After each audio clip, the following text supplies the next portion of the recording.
Et pour approfondir le sujet, Robert Procida, directeur de l'appui aux entreprises et aux territoires de la CCIG, est avec nous sur ce plateau. Bonsoir. Bonsoir.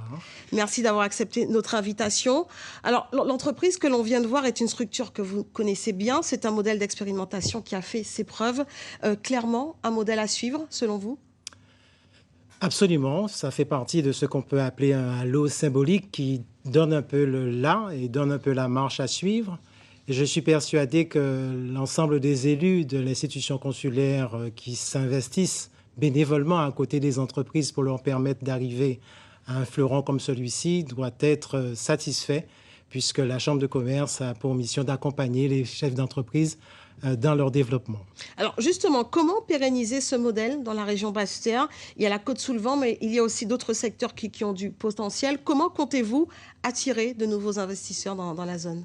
Alors, il s'agit d'utiliser le tunnel consulaire, soit la Chambre des métiers, soit la Chambre de commerce, et de mobiliser les différents services qui sont à la disposition des porteurs de projets et des chefs d'entreprise, dans le secteur de l'entrepreneuriat, dans le secteur du tourisme, puisque nous avons un certain nombre de dispositifs de relais nationaux que nous mettons à la disposition des chefs d'entreprise, mais aussi dans l'internationalisation des entreprises, ce qui fait que nous avons tout un panel de dispositifs qui permettent d'accompagner, de sécuriser, de faire en sorte à ce que les montages financiers soient suffisamment bien ficelés de manière à ce que financièrement ils puissent aboutir à un financement et en tout cas aboutir à une réalisation comme celle que nous venons de voir. Alors, vous qui sillonnez le territoire, comment expliquez-vous ce retard de développement et d'aménagement dans la région?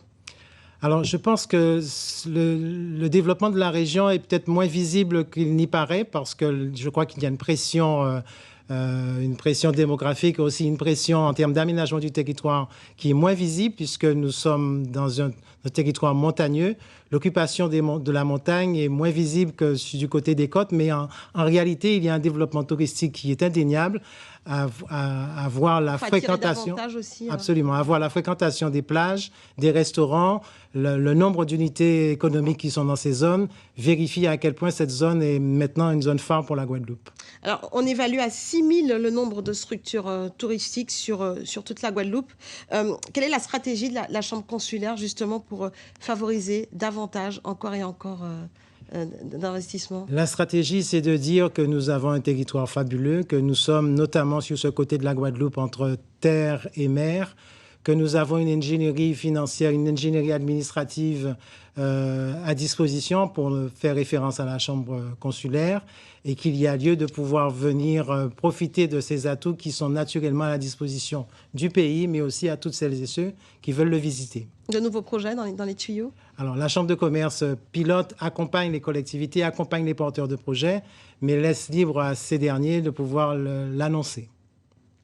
Pas d'informations ce soir, en exclusivité pour nous. Ce que je peux vous dire, c'est que dans les tiroirs, il y a encore beaucoup de dossiers et que nous accompagnons ces porteurs de projets, notamment en matière de financement Très bien, et de formation. Merci beaucoup, Robert Procida, d'avoir répondu à nos questions.